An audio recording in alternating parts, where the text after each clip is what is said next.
পৃথিবীর ভিতরে সবচেয়ে দামি ঘর বাইতুল্লাহ, যেই ঘরের দিকে তাকাইলো সওয়াব হয়, যেই ঘরে যদি একবার কেউ যায় তার পিছনের সব গুনাহ মাফ করে দেয় কে? বাইতুল্লাহ। আল্লাহ কোরআনে বাইতুল্লাহর ব্যাপারে বলেন,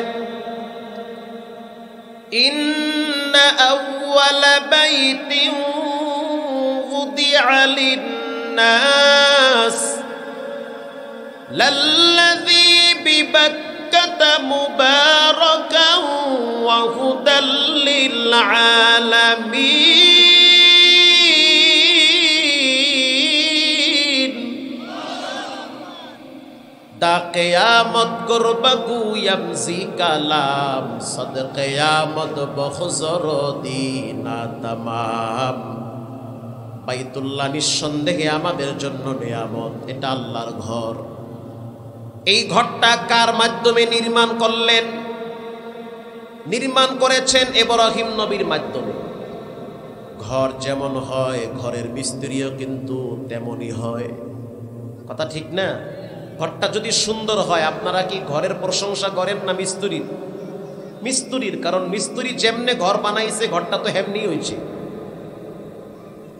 যিনি মূল মিস্ত্রি তিনি কোনো নরমাল মিস্ত্রি না, তিনি হলেন প্রিয় নবী।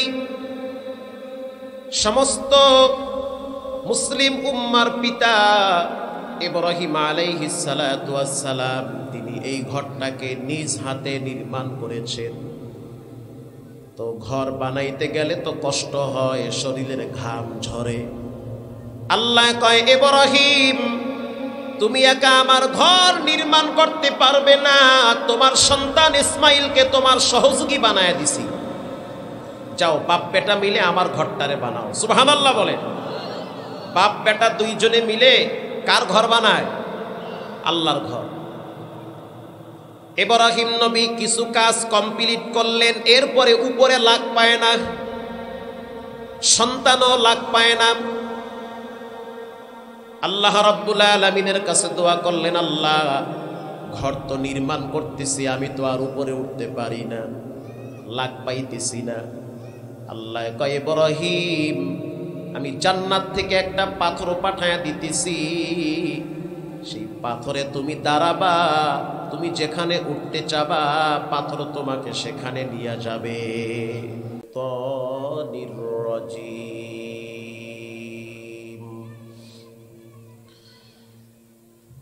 বিসমিল্লাহির রহমানির রহিম।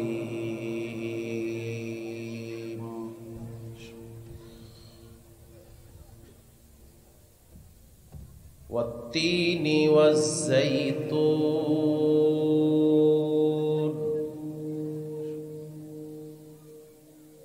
ওয়া-তুরি সিনিনা ওয়া হাযাল বালাদিল আমিন।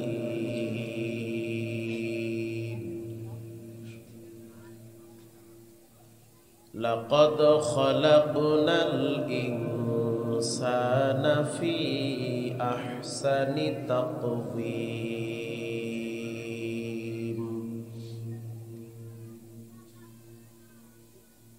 فقال رسول الله صلى الله عليه وسلم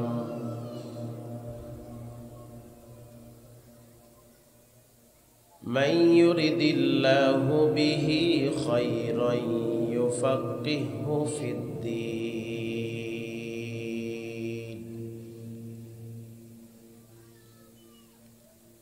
صدق الله مولانا العظيم وصدق رسوله النبي الكريم.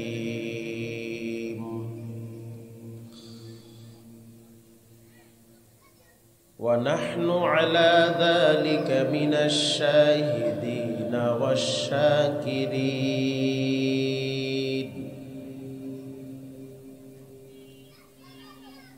والحمد لله رب العالمين.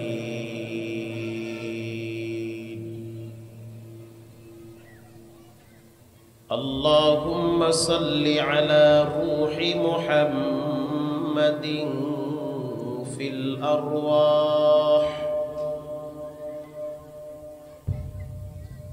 وعلى جسد محمد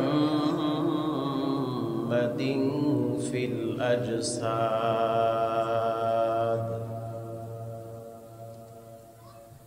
وعلى قلب محمد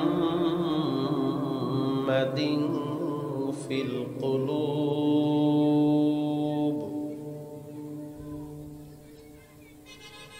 وعلى قبر محمد في القبور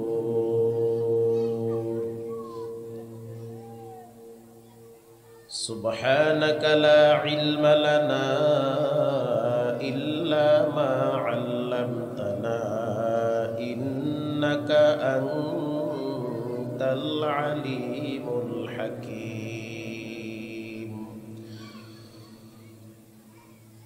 رب اشرح لي صدري ويسر لي أمري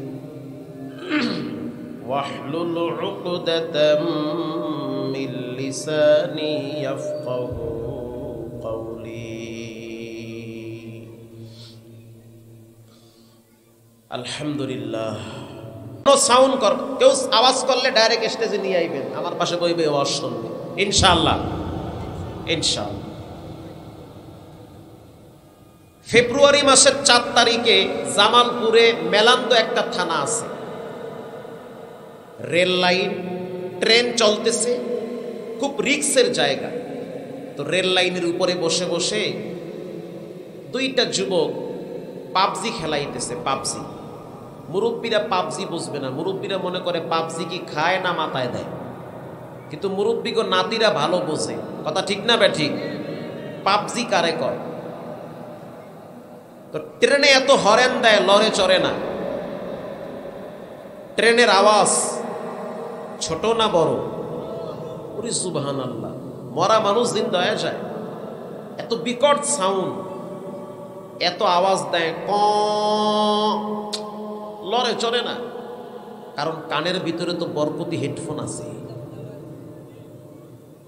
কাছাকাছি আসলো এরপরও হরেন দেয় ওর তাড়াতাড়ি মরবি না মরলে শহীদ হয়ে যাবো গা পাবজি খেলাই দিছি না শহীদ হয়ে যাবো আমরা তারপরে লড়ুন না হেন থেকে আহা মোবাইলের নেশা এই পাবজি খাইছে কলজা খাইছে ট্রেনের চাকা উপর দিয়ে চলে গেছে দুই যুবক জায়গায় ডেট হয়ে গেছে এই মোবাইলে কালকে আমি বয়ান করছি গাজীপুর দুই জায়গায় করলাম ওয়াজ আহা এমপি সাহেব কইতে আছে হুজুর দুঃখের কথা কই কারে সমাজ নষ্ট হয়ে গেছে ঘরে ঘরে প্রক্রিয়া প্রেম বেড়ে গিয়েছে এই মোবাইলের কারণে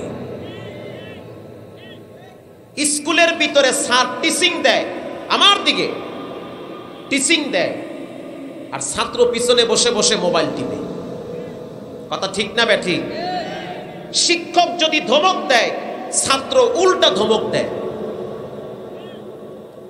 শিক্ষক আমাদেরকে কান ধরাইতো আর এখন দেখি ছাত্র উল্টা শিক্ষকের কান ধরায়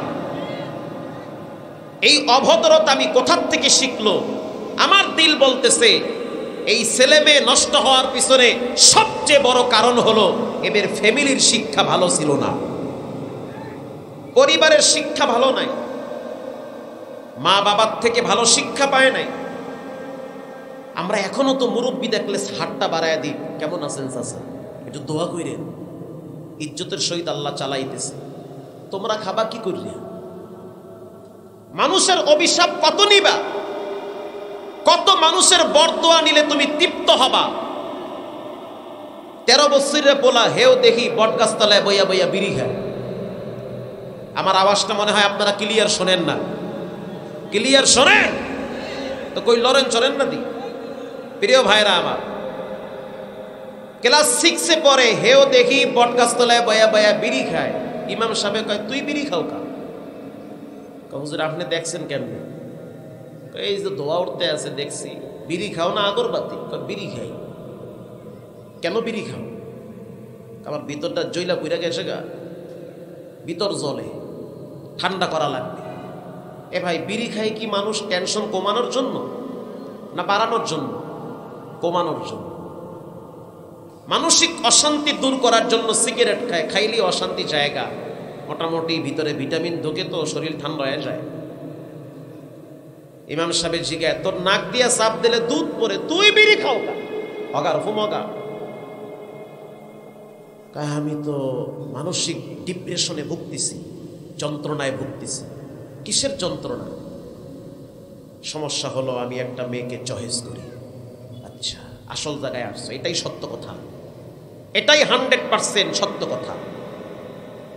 তারপরে কি হয়েছে বলে, আমি ওই মেয়েটাকে ফুল দেখাইছি, মাশাআল্লাহ খাপের খাপ মিলে গেছে গা। তো ফুল দেখাইছো, ভালো কথা। এরপরে তো ওই মেয়ে তো অ্যাকসেপ্ট করে নাই, মেয়েটা আমাকে জুতা দেখাইছে। সুবহানাল্লাহ না নাউজুবিল্লাহ? আছে না নাই? অভাব নাই, অভাব নাই। গলায় দড়ি দিয়ে মরে, আত্মহত্যা করে মরে, মা বাবাকে ব্ল্যাকমেল করে, কানজুটতে পোলার লাগে বিয়ে না পেলে কিন্তু বাথরুমে গিয়া হারপি খাইয়া মরব। জি, আজকে 98% ফ্যামিলির ভিতরে ছেলে মেয়েদের অত্যাচারে মা বাবা অতিষ্ঠ হয়ে গেছে, অতিষ্ঠ হয়ে গেছে। কেন বাবা?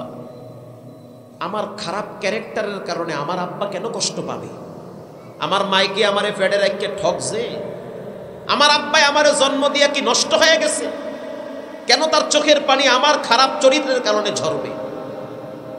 আমি এত নষ্ট সন্তান হয়ে গেলাম যে আমার চরিত্রের কারণে আমার আব্বা আম্মা মানুষের কাছে ছোট হবে? এটা তো হতে পারে না।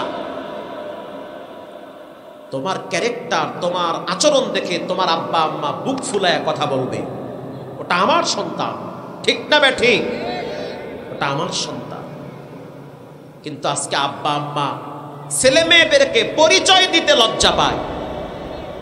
কেন? ঠিক একটাই কারণ, অনেক ভালো ভালো ফ্যামিলির ছেলে মেয়েরা অসৎ বন্ধু বান্ধবের কারণে নষ্ট হয়ে গেছে, খারাপ বন্ধু বান্ধব। আল্লাহ তাআলা এই জাতিকে হেফাজত করুক, বলেন আমিন। আরো জোরে বলেন। যার কাম নাই হে কি করে? আকাম করে। হয় কাজ কইরা সংসার চালাও, তা না হলে লেখাপড়া করো, একটাও করবে না। এই পদ্মা সেতুতে গিয়ে খাড়ায় খাড়ায় মরবে। কাম না আকাম? আকাম। এখন জেলখানায় নিয়ে যে পুলিশ বাটাম ফাটা দিতে আছে, কে তোমার মামলা চালাইবে? তুমি এমন আকাম করো কা? মোতার জাগার কি অভাব আছে? কথা কর না কা? ডাইনে বামে মাইরা দাও। হ্যাঁ, তুই পদ্মা সেতুতে মরতে যায়, ওরে বরকতি বাবারে বাবা, মানে হেনে মতলে সওয়াব বেশি হবে, তাই তো? তাও আবার মানুষের দেখায় যে আমি কিন্তু পদ্মা সেতুতে খাড়ায় খাড়ায় উৎপাদ লাগছি, তোমার একটু আমার ধন্যবাদ দাও। এখন তোমার মামলা কে চালায়? তোমার আব্বা আম্মা ফকির হয়ে গেছে, রাস্তায় রাস্তায় তোমার মামলা নিয়ে ঘুরতেছে। যারা তোমাকে বাহবা দিয়েছে, এক চাচারও তো এখন আর খুঁজে পাওয়া যায় না। তালে তালে জীবনটারে শেষ করেন না। নিজের ভালো পাগলেও বুঝে, কথা ঠিক না বেঠিক? নিজের ভালো পাগলেও বুঝে। আমার ছাত্র জীবনে আমি আসরের পরেও পড়তাম, আসরের পরেও মাঝে মাঝে পড়তাম, মসজিদের কোনায় বয়ে বয়ে পড়তাম। ভাবতাম যে আমাকে কিছু একটা হওয়া লাগবে, কিছু একটা হতে হবে। ডাইনে বামে বন্ধু বান্ধব রং তামাশা করতো, কেউ সিনেমা গিয়ে ছবিও দেখতো, আবার হুজুরের ফিডাও খাইতো, পাম্পট্টি মারতো। না, আমার ভালো আমি ভালো করে বুঝবো, আমার লেখাপড়া আমার কাছে, আমি জানি লেখাপড়া করে যোগ্যতা অর্জন করলে আমাকে ঘোরা লাগবে না, মানুষ আমার পিছনে ঘুরবে, আমি কেন ঘুরবো? 21 বছরের ছেলে যদি ব্যারিস্টার হতে পারে, তুমি কেন পারবা না? ওয়াজে বইয়া মোবাইল টেপো, ফেসবুক, টিকটক খাইবে, কলিজা গিলা সব খাইবে। ভালো হয়ে যাও ইনশাআল্লাহ। বলেন প্রিয় যুবক ভাইয়েরা, ভালো হয়ে যাও। 5 ওয়াক্ত নামাজ আদায় করো, টাইম টু টাইম লেখাপড়া করো, শরীর চর্চা করো, আব্বা আম্মার দোয়া নিয়ে চলো। দেখবে এক সময় তুমি জাতির কর্ণধার হবে, গোটা দেশ তোমার উপরে নির্ভর করবে। কথা ঠিক না ব্যাঠিক? এরকম একটা দীপ্ত প্রতিজ্ঞাবদ্ধ হও। আল্লাহ তাআলা এই যুব সমাজকে দীর্ঘ নেক হায়াত দান করুক, আমিন বলেন। কোরআনের ভিতরে 114 সূরা। বক্স কোন জায়গায়? বক্স কই? পিছনে পিছনে ইকু কমায়া দেন, ইকু কমায়া বক্সের বেস দেন একটু। কোরআনের ভিতরে কত সূরা? 114। এর ভিতরে অন্যতম একটি সূরার নাম হলো সূরা 3। আল্লাহ রাব্বুল আলামিন বলেন, ওয়াত-তিনি ওয়াজ-যাইতুন ওয়া তুরি সিনিনা ওয়া হাযাল বালাদিল আমিন।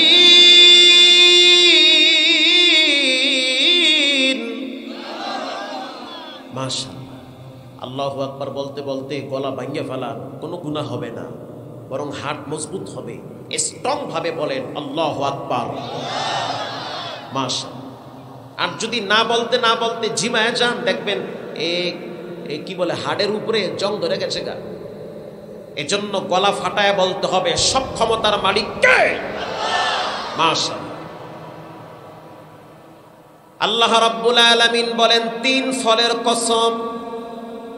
3 একটা ফলের নাম, ব্যবহার করলে ক্যান্সার রোগও চলে যাবে, থাকবে না। জাইতুন একটা ফলের নাম, ওখান থেকে তেল তৈরি হয়। জাইতুনের তেল বড় দামি তেল। আল্লাহর রাসূল জাইতুনের তেল ব্যবহার করত। সুবহানাল্লাহ। এই 2টা ফল অনেক দামি ফল। এই 2টা ফলের ব্যাপারে রব্বুল আলামিন শপথ করেছেন, জিনিস যত দামি হয় আল্লাহর কাছে সেটার মূল্য তত বেড়ে যায়। আল্লাহ যেই জিনিসের ব্যাপারে শপথ করে, বুঝতে হবে সেটা কোনো নরমাল জিনিস হতে পারে না। এই 2টা ফল খুব দামি ফল। এরপরে আল্লাহ তাআলা বলেন, ওয়া তুরি সিনিনা ওয়া হাযাল বালাদিল আমিন।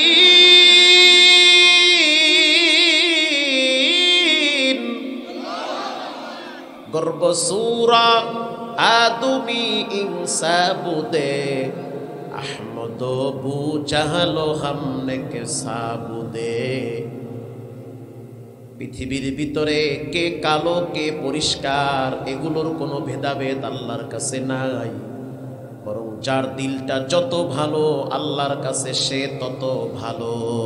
সুবহানাল্লাহ, সে তত ভালো। আল্লাহ তাআলা বলেন, তুর পাহাড়ের কসম। তুর একটা পাহাড়ের নাম, সিনাই তুর। যেই পাহাড়ে দাঁড়াইয়া একজন নবী বিনা পর্দায় কথা বলেছেন, তিনি হলো পয়গম্বর মুসা আলাইহিস সালাম। আল্লাহর সাথে কথা বলতে বলতে একটা ভাব তৈরি হয়ে গেছে।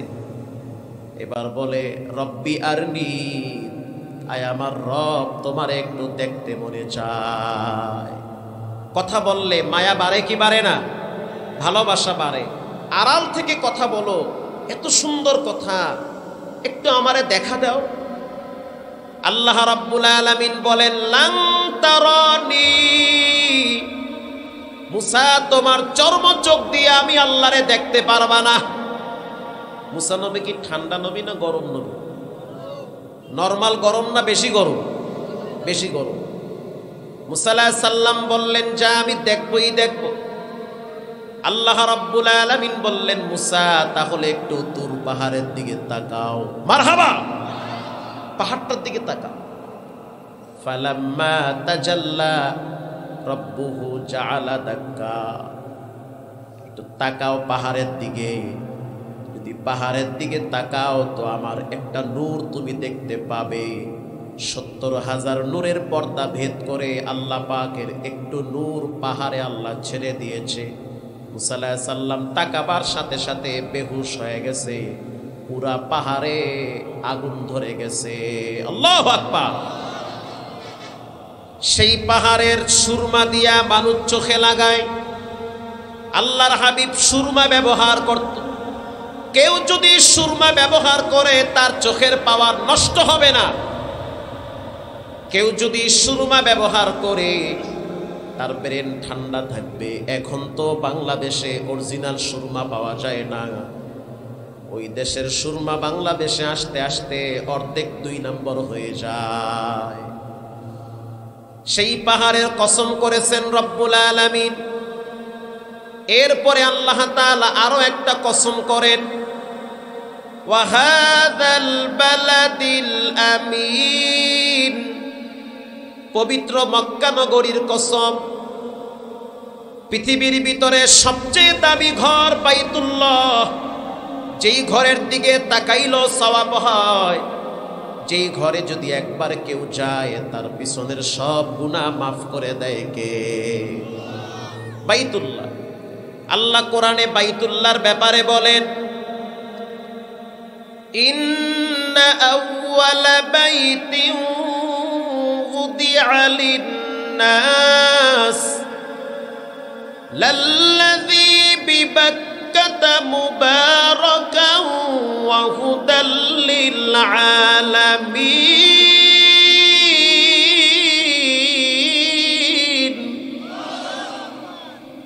দা কিয়ামত গুরবাগু ইয়ামজি কালাম সদ কিয়ামত বখজর দিনা তামাম। বাইতুল্লাহ নিঃসন্দেহে আমাদের জন্য নিয়ামত। এটা আল্লাহর ঘর। এই ঘরটা কার মাধ্যমে নির্মাণ করলেন? নির্মাণ করেছেন ইব্রাহিম নবীর মাধ্যমে। ঘর যেমন হয় ঘরের মিস্ত্রিও কিন্তু তেমনই হয়। কথা ঠিক না? ঘরটা যদি সুন্দর হয়, আপনারা কি ঘরের প্রশংসা করেন না মিস্ত্রির? মিস্ত্রির, কারণ মিস্ত্রি যেমনে ঘর বানাইছে ঘরটা তো হেমনি হয়েছে। যিনি মূল মিস্ত্রি তিনি কোনো নরমাল মিস্ত্রি না, তিনি হলেন প্রিয় নবী। সমস্ত মুসলিম উম্মার পিতা ইব্রাহিম আলাইহিস সালাতু ওয়াস সালাম, তিনি এই ঘরটাকে নিজ হাতে নির্মাণ করেছেন। তো ঘর বানাইতে গেলে তো কষ্ট হয়, শরীরের ঘাম ঝরে। আল্লাহ কয়, ইব্রাহিম তুমি একা আমার ঘর নির্মাণ করতে পারবে না, তোমার সন্তান ইসমাইলকে তোমার সহযোগী বানায় দিছি। যাও বাপ বেটা মিলে আমার ঘরটারে বানাও। সুবহানাল্লাহ বলেন। বাপ বেটা দুইজনে মিলে কার ঘর বানায়? আল্লাহর ঘর। ইব্রাহিম নবী কিছু কাজ কমপ্লিট করলেন, এরপরে উপরে লাগ পায় না, সন্তানও লাগ পায় না। আল্লাহ রাব্বুল আলামিনের কাছে দোয়া করলেন, আল্লাহ ঘর তো নির্মাণ করতেছি, আমি তো আর উপরে উঠতে পারি না, লাগ পাইতেছি না। আল্লাহ কয়, ইব্রাহিম আমি জান্নাত থেকে একটা পাথর পাঠায়া দিতেছি, সেই পাথরে তুমি দাঁড়াবা, তুমি যেখানে উঠতে চাবা পাথর তোমাকে সেখানে নিয়ে যাবে। সেই পাথরটার নাম হলো মাকামে ইব্রাহিম। সুবহানাল্লাহ বলেন। এখনো বাইতুল্লাহ সেটা আছে না নাই? আছে। ইব্রাহিম নবীর পায়ের চিহ্ন তো আমি দেখে আসছি, এখনো সেই চিহ্ন পদাঘাত রয়েছে। এবার ইব্রাহিম নবী বাইতুল্লাহ নির্মাণের জন্য ডাইনে যায়, পাথর ডাইনে যায়। ইব্রাহিম নবী উপরে উঠতে চায়, পাথর তাকে নিয়ে উপরে উঠে। সমস্ত কাজ কমপ্লিট করার পর এবার ইব্রাহিম পয়গম্বর সিদ্ধান্ত নিলেন যে আমি আল্লাহর কাছে একটা দোয়া করব, কারণ বাইতুল্লাহর মূল মালিক হলো আল্লাহ, এটার কন্ট্রাক্টর হলো জিবরাইল আলাইহিস সালাম, আর মূল মিস্ত্রি হলো পয়গম্বর ইব্রাহিম আলাইহিস সালাম, সহযোগী মিস্ত্রি হলো সন্তান ইসমাইল আলাইহিস সালাম। তাহলে ঘরটার মূল্য কম না বেশি? দামি ঘর।